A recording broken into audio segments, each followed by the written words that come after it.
Welcome back to a Celtic State of Mind. I'm John Dykes, and today I'm joined by Lawrence Connolly, and hopefully we will also be joined by Laura Bradburn later on in the show.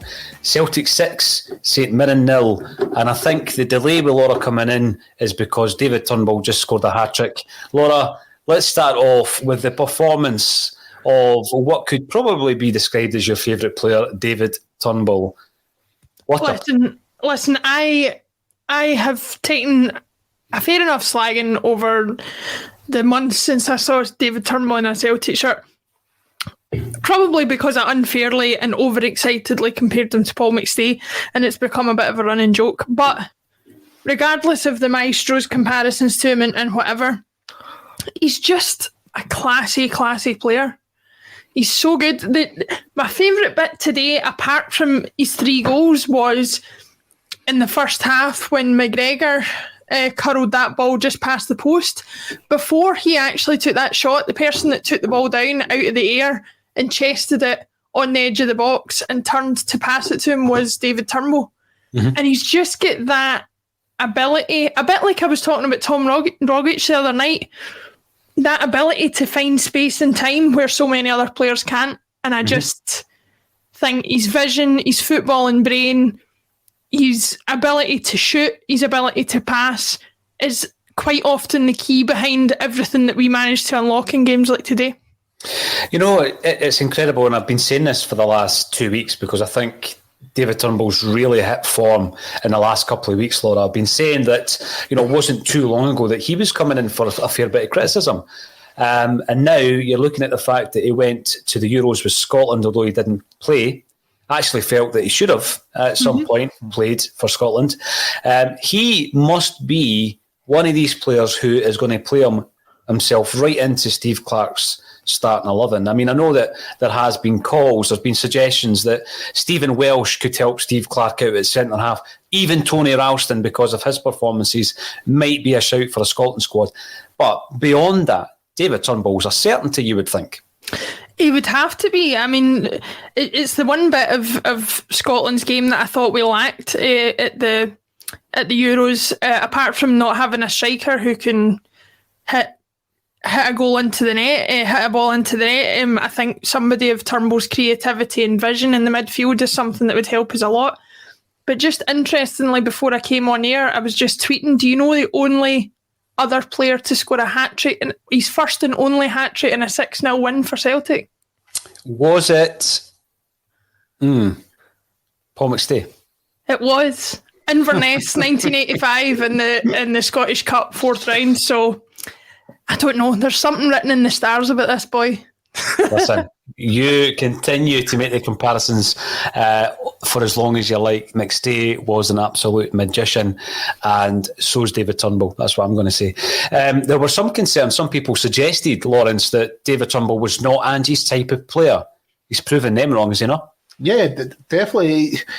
His game's went up a level. That's probably a combination of his application and the manager's instructions. He's making it clear what he wants his players to do and what's expected of them. You know, he's setting a bar for them to hit. Turnbull, I think one of the European games, we actually thought he was playing his way out of the team earlier this season. And then Ange stuck with him in the next game at home, cracking game, and he's not looked back. You've got a midfielder there, as Laura saying, he's picking out passes that others don't see. He's scoring goals, he's making tackles, he's giving us everything. I felt it fell off a wee bit kind of last 10 minutes, so he's maybe still got to lift his fitness a bit. But another cracking performance from him. Absolutely. It's outstanding. Yeah. The team's getting better, I think, with every game. The longer that defence plays together, Starfield and Welsh are getting better understanding. We're showing, it's worth playing attacking against what we consider a bottom 6 team at Celtic Park. The commentator started going on about, it's down to 10 men. I actually thought we took our foot off the gas a bit. The tempo dropped when they went down to 10 men. We were looking far more dangerous before it. Yeah. But, that's another player being sent off against Celtic. And arguably, you could say, in every domestic game this season, players should have been sent off against Celtic, and in a couple of games they weren't. Yeah, I mean, the one thing for me, right, there was the obvious one with Power. I'm not going to labour that because we spoke about it at half-time. But I thought that Erhahon Ethan, good effort, Paul. 4 different occasions he was penalised. 2 of them could easily have been bookings.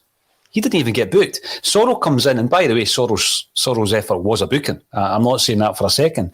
But if that's a booking, then for persistent fouling, then surely the number 16, let's call him, should have been booked as well. You know, the consistency is just not there. Now, we're going to be talking about applying the rules during this show launch when we speak about the ticketing situation with Rangers. That's all we're asking. Just apply the rules. We're not asking for anybody to be protected as such, because I think that Kyogo has been targeted, and I think Abada has been targeted so far this season.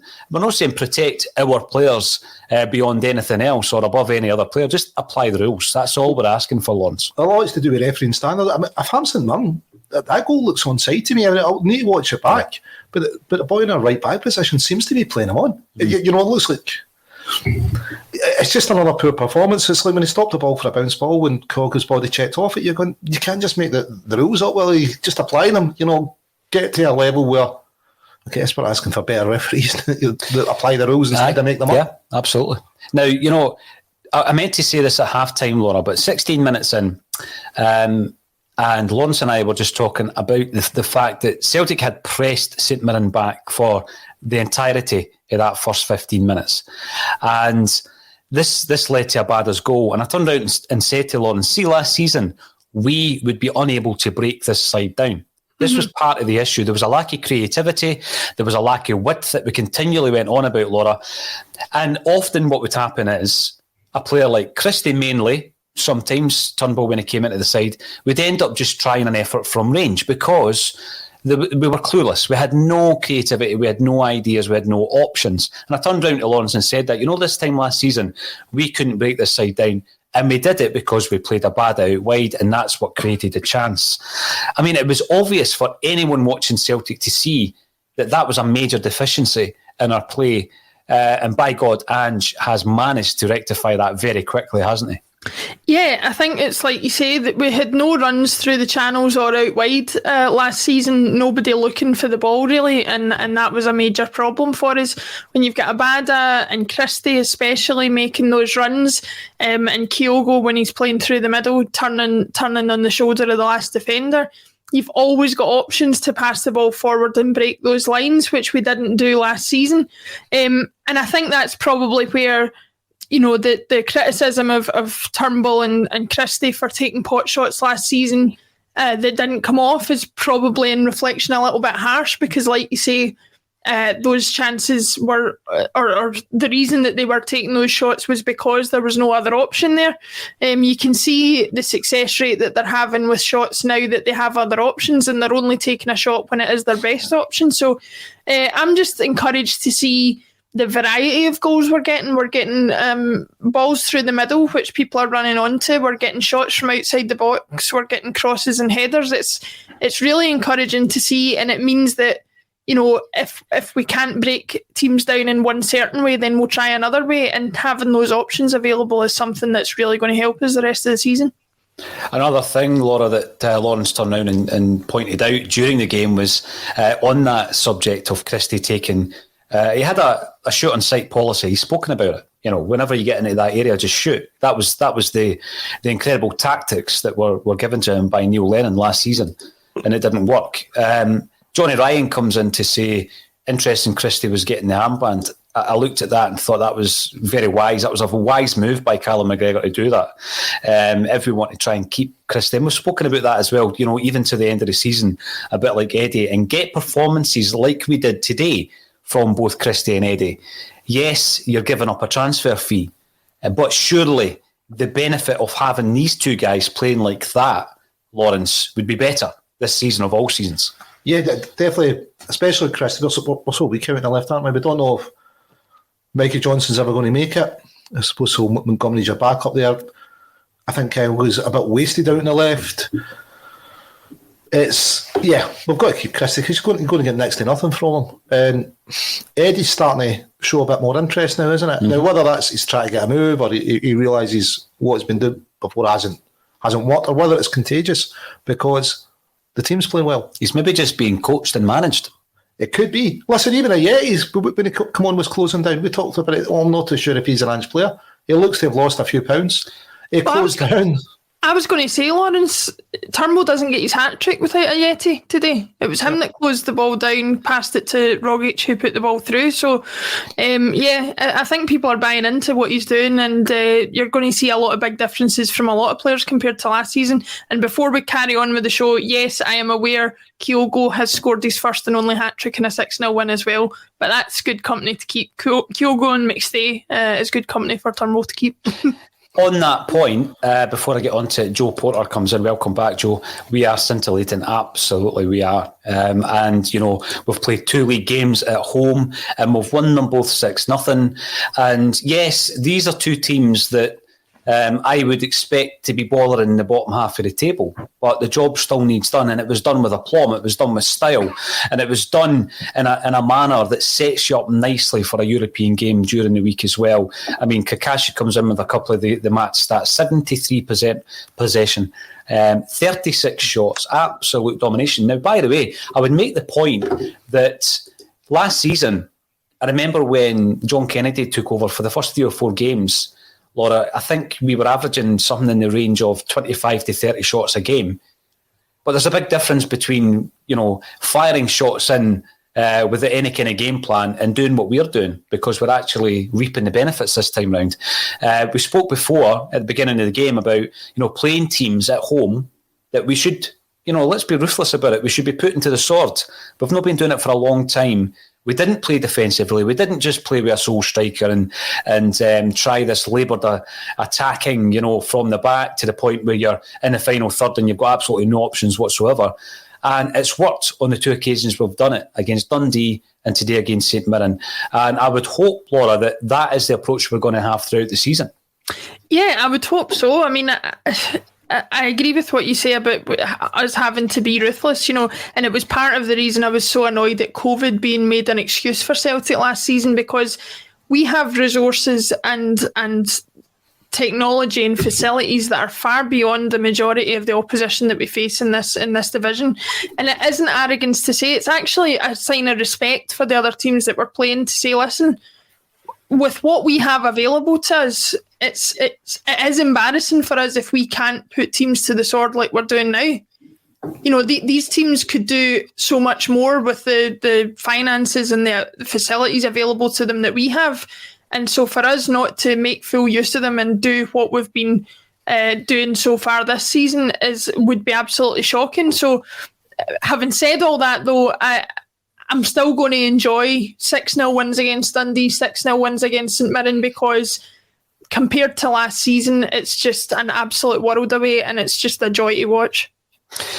Yes, it is. Now, I don't want to labour last season, because we're now in the throes of what we think is going to be something special. But what I do want to talk about is our new arrival. It's been announced today that we have brought in Josip Juranovic. Also, the fact that Lee Griffiths is completely out of the picture at the moment. There's a suggestion that we might be able to do a deal with Hibs on Kevin Nisbet and use Lee Griffiths as some kind of weighing tool in that. There's also the issue with the Rangers ticketing.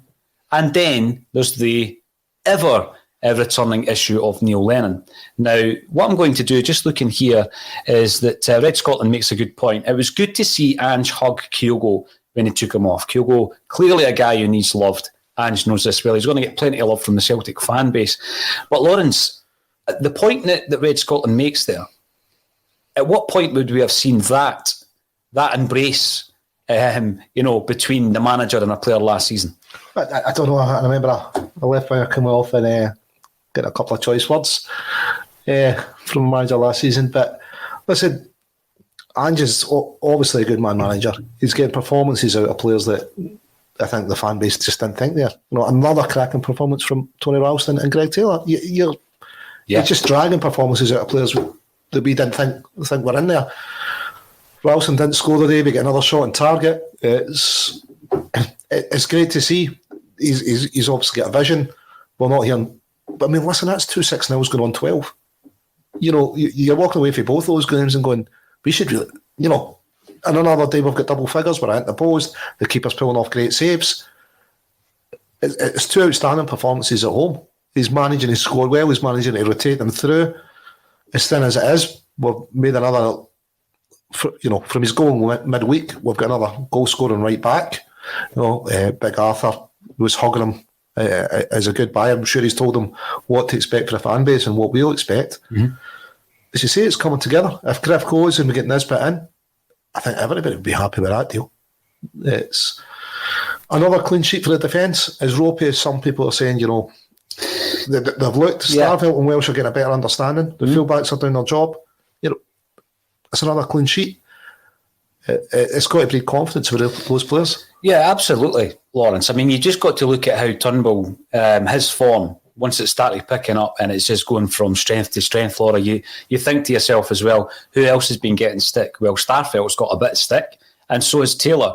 They've put in a very accomplished performance today. Maybe Starfelt a little bit less noticeable, but he was steady. And I think that the game time with him and Welsh playing together is going to hold him in good stead. I think that, it's too early to write him off. And thankfully, I don't think anybody on Axom has written him off. We've highlighted certain deficiencies in games. But there wasn't a moment in that game today where I had a heart in the mouth moment with Starfelt. So it's progress.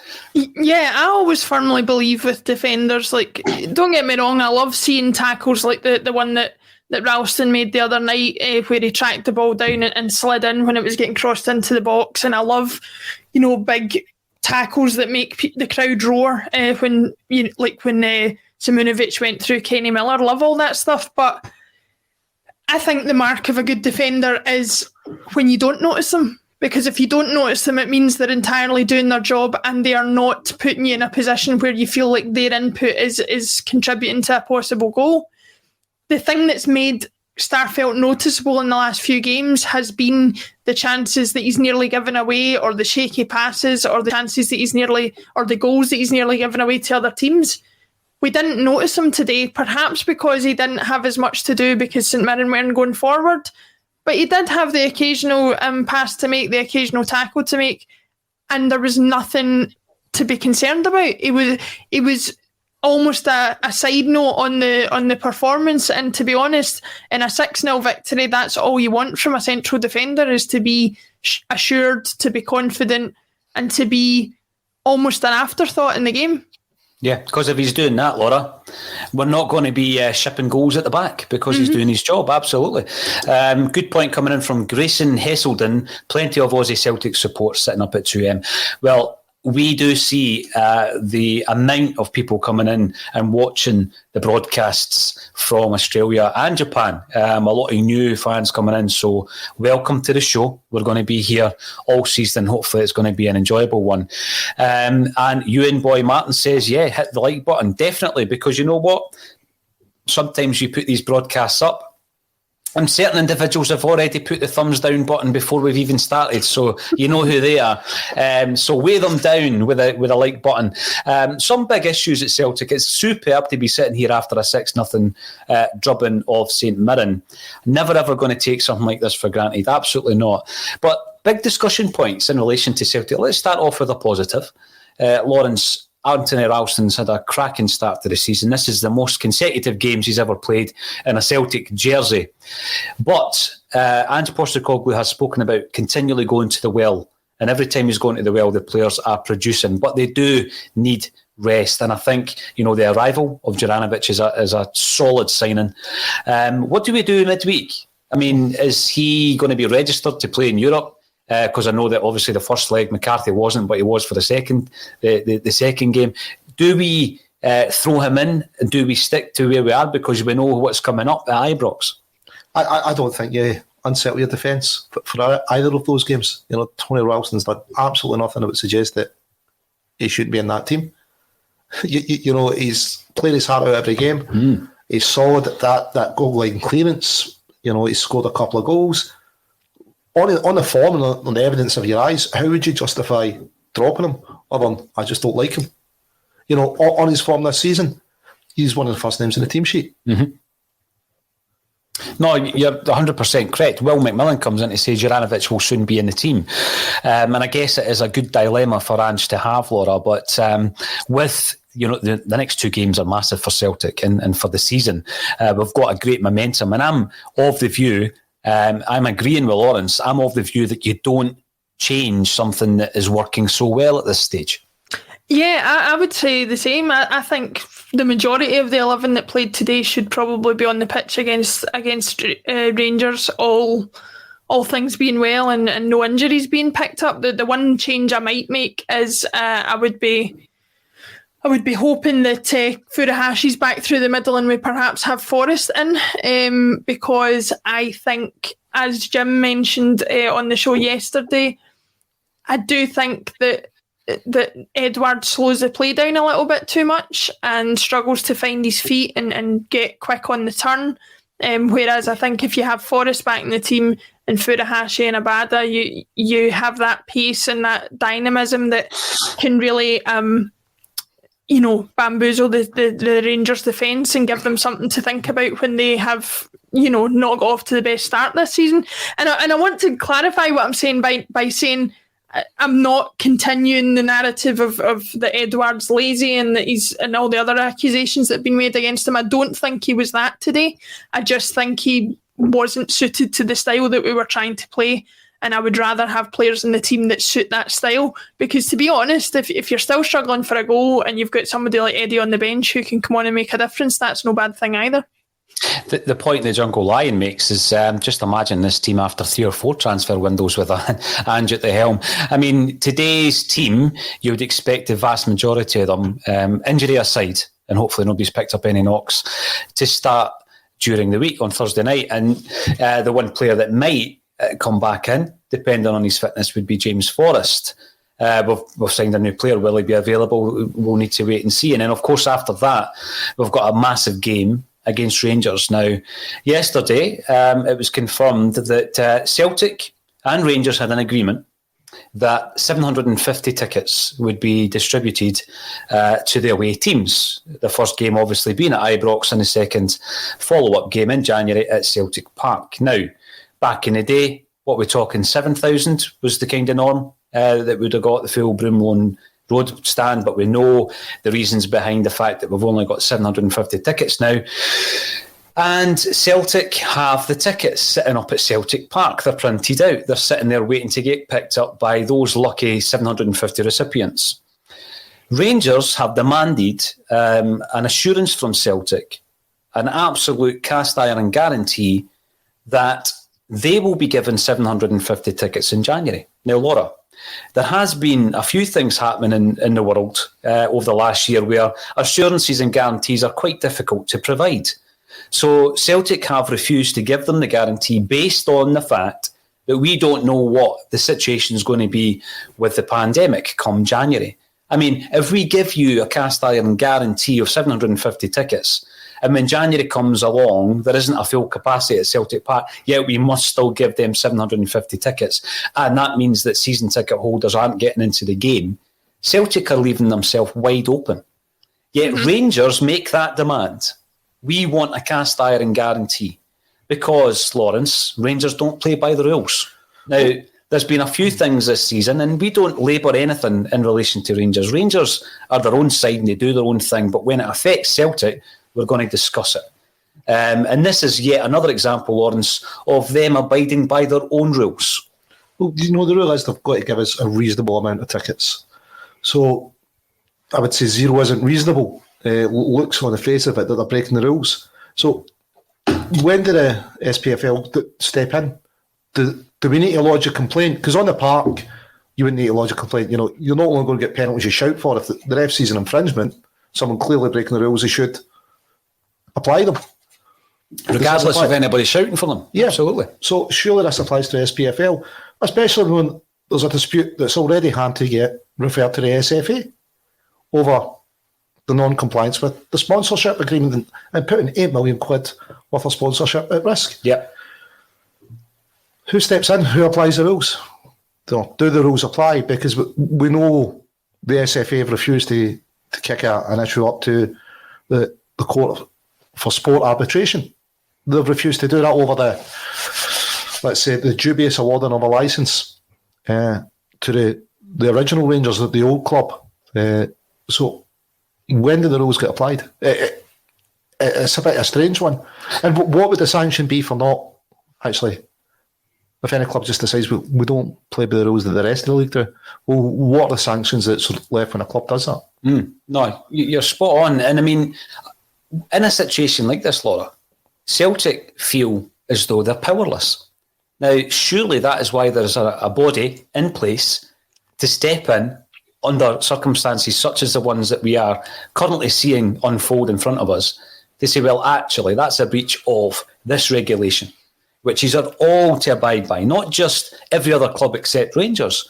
So Celtic are frustrated, and the fans should be frustrated as well, because again, it's a flagrant disregard for the rules by one club. Just one club, Laura. What's your thoughts? What was your thoughts yesterday when this story broke?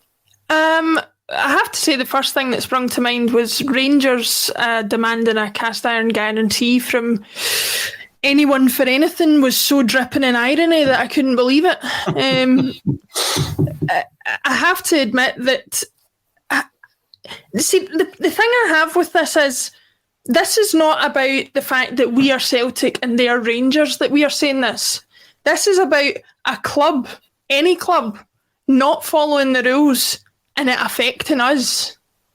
So anybody who's on here thinking that we're just having a go at this because it's Rangers doing it, I would be having a go at this if it was Dundee, if it was Kilmarnock, if it was St Mirren, if it was whoever it was. It's the fact that there is one club in this country, and we talk about COVID testing, we talk about their reintroduction into the league, we talk about this situation and the sponsorship situation, which they don't seem to be taken to task properly over either. You just get a situation where, and I'm going to give them the benefit of the doubt and say this, if you're never fined, disciplined, or given into trouble in any way for anything that you do, why wouldn't you continue to push the envelope? That's what anybody would do in that situation. So as long as they continue to do things that are out with the rules that the other 11 clubs in the league are following and don't get the repercussions of it, they're going to continue doing what they're doing. Yep. But what if it's not outside the rules for them to do it? What if, I don't know, there's a mystery agreement that says they're not subject to the jurisdiction in Scotland? They're not subject to these rules and jurisdiction of Scottish footballing bodies. The rules as we understand them are what they are operating outside, and I think to keep yourself from going down the road of conspiracy theories and all that kind of thing, you would have to say the rules as we understand them are this, and they are not following them. So that is what we have to judge it on. Now, it then begs the question. Here we have a new CEO at Celtic. And I'm sure he's going to be faced with many, many challenges. I'm sure he's already been faced with many challenges since he took the role. Is this a coming of age for Don Mackay to say, well, actually, I'm going to have to challenge this. I'm going to have to be the voice of Celtic and challenge this, Laura? Well, it's a common sense thing. Like, nobody, given everything that's happened in the last 18 months, can make any cast iron guarantees about anything. We have no idea what the COVID situation is going to be, especially over the winter. We've had numerous warnings from people who are much more educated on the situation than any of us sitting here, that it's a respiratory virus that is going to probably increase in case numbers in the winter. And you don't know what the situation is going to be come January with regards to people getting into stadiums. So to sit here and say that Celtic have to deliver a cast iron guarantee to a football club who can't even guarantee that they're going to pay people is just ridiculous. It's just, it doesn't, if they were operating with any common sense, then they wouldn't be asking for that guarantee. Well, maybe that's why it's in the rules, so is that you don't have to ask for guarantees. You know what? It's in the rules. You don't need to give guarantees. We need to give you a reasonable amount of tickets. That's the rules, and we play by the rules. So why would you need a guarantee over and above someone playing by the rules? Are we all already operating, Lawrence, at that borderline? What is deemed to be a reasonable amount? Because obviously Rangers took it to the absolute bare minimum, didn't they, when they made that decision in the first place? So is that what is deemed reasonable, 750 tickets at Ibrox? Well, if they've come out and said, listen, the reason you're not getting any is because you won't give us a guarantee. So that's over and above league rules. You're asking for something over and above the league rules to be put in place. Yeah. Why should anything over and above the league rules be put in place? There's league rules there. Why don't we just play by the rules that everyone's signed up to? Mm-hmm. Why do you need something extra? Is this just to try and get an advantage? Are you worried about something and you don't want any Celtic fans there? It's strange. And when did the governing body step in? Well, I think Don Mackay should say something, but why should he have to say anything? Should they have stepped in before now, Lawrence? The very fact now that the fixture, in terms of a spectacle, for anyone who has gone to Ibrox, or I'm sure for any Rangers fans who have gone to Celtic Park, having gone to that fixture throughout their life, cannot deny that the fixture has been affected. The atmosphere has been affected. So surely, it shouldn't have taken until now for that, because it was a Rangers decision in the first place that both clubs are now only offering 750 tickets. But you could say that was reasonable. It's not the same fixture as it was with the original club. The new club, the fixture's already lost something for me. But it's a new Glasgow derby, and that's an arrangement that the two clubs have that's over and above what's required within the rules. But should Dom have to come out and say something, say, look, this club's breaking the rules, when he's going to step in? I don't think he should. I think he should step out and say it, but I don't think he should have to. You shouldn't have to. I think the governing body should be stepping in and go, listen, you kind of need to play by the rules here. You can't just do what you want. Laura, how do Celtic deal with this situation? Because initially I've just said there, and I agree with Lawrence, he shouldn't have to. Ian Maxwell should already be looking at this situation. He shouldn't have to. Dominic Mackay shouldn't have to intervene. But, we both know, the three of us know how Scottish football works. And if he doesn't, then it will probably never be dealt with. Following that, how does Celtic deal with the fixture in January? Should Rangers deny 750 Celtic fans opportunity to attend the game at Ibrox? My response to that would be, I personally don't think that you play tit for tat as far as this is concerned. You show the other club up for the way that they're behaving by saying, yes, you can bring your fans here if they pay their money, and they can watch Celtic play them off the park if that's what they want. I don't, and I might be setting myself up for embarrassment depending on how the result goes next week, but I'm just saying, I don't know why as Celtic as a football club, we are supposed to be a club open to all, and that includes fans of our rival club. And so if they want to pay their money and come and watch games at Celtic Park, then I think they should be able to. I don't think there's any situation in which, regardless of how we're being treated the other way around, I think we should take the, I guess you call it the moral high ground, but we should be the bigger club and play by the rules that we're asking them to play by.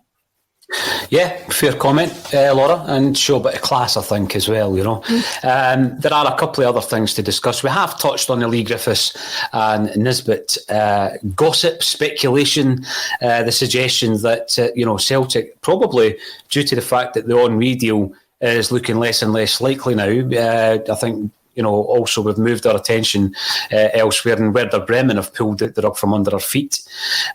We might be looking at Kevin Nisbet. It might be something to do with a player plus cash deal. Best case scenario would be, under the circumstances, Laura, that Lee Griffiths' Celtic career comes to an end. A lot of the people this morning, when I suggested that it was a good idea, was, why would Hibs take him? Well, my answer to that would be because he'll score goals. If Lee Griffiths goes to Hibs, he'll score goals. Would you agree with that? Yeah, I mean, I'm not particularly interested in why Hibs would or wouldn't take him, but I do agree that's probably the forefront or foremost in their mind is the reason you take Lee Griffiths to your football club is because you think he'll score goals for you. And if they want to take him and we can get him off our hands and we get Kevin Nisbet in exchange for it, I think we win out of that. So I don't see any. I would be doing my utmost to push it through, if I'm completely honest. Yeah, absolutely. Lawrence, do you agree with that? Before we finish off with a wee chat about a former manager and constantly coming back to have a dig at Celtic, the players, the fans, and anybody else associated with the club. Yeah, listen, I totally agree with it. I think it's a better deal for Celtic than it is for Hibs, and that doesn't worry me. Why Hibs would take it, I'm not really concerned about that. I think it's a cracking deal for Celtic if they can get it through. Yeah, absolutely. Now, again, because the Celtic State of Mind covers every development at Celtic, Laura, we are going to talk about this. This is not because we want to continue to labour the Neil Lennon saga. It's him that's continually picking the scab off of this one. He's come back out just when Eddie's starting to show a bit of form, and that's why I'm glad that he had another good performance today. Basically, he's questioned his professionalism. He's questioned his commitment. And he's done this a full year plus after the pre-season that he's talking about. Neil Lennon has tarnished his legacy already, and he continues to do so by coming out and having a dig at Celtic. As I say, the fans, the players who are still at the club. Celtic fans are now thinking to themselves, well, when did Neil Lennon become a body language expert? Because the first thing he should do then is maybe have a look at his own body language throughout the last season of his time at Celtic, because he looked clueless to me. He looked disinterested. He looked completely unfocused. And if he looks at the body language of the players who were under his say-so at that point, then he would realise that not one of them was playing for him. Not one of them had faith in him as a coach or as a manager. And quite frankly, I have no faith in him as a human being now. Yeah, I mean, I watched the excerpt of the BBC interview, and I thought, somebody replied to a tweet that I made about it and sort of said, maybe he has a point about Eddie, and maybe he did.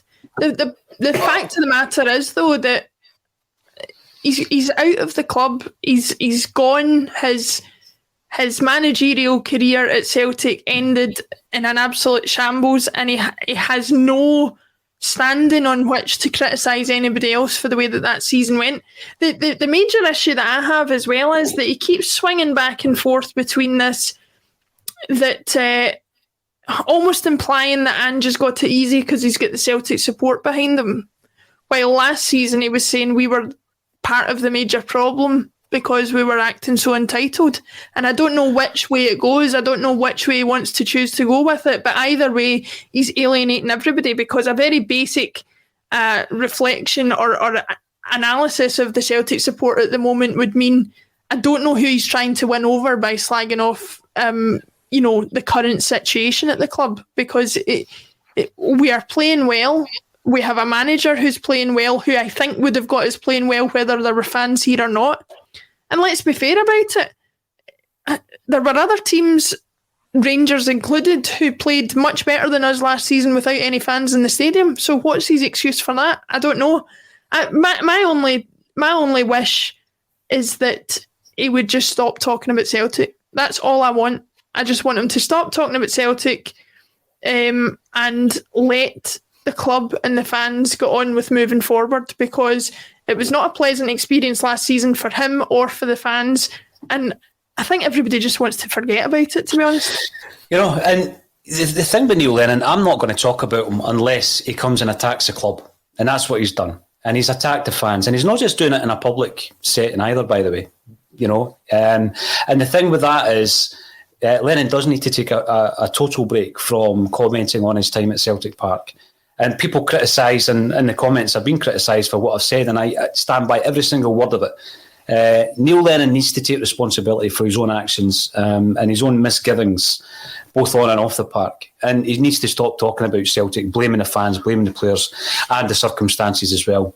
Because, you know what? Even if we were firing on all cylinders last season, it would have been an enthralling title chase. Nobody knows what would have happened, but we were nowhere.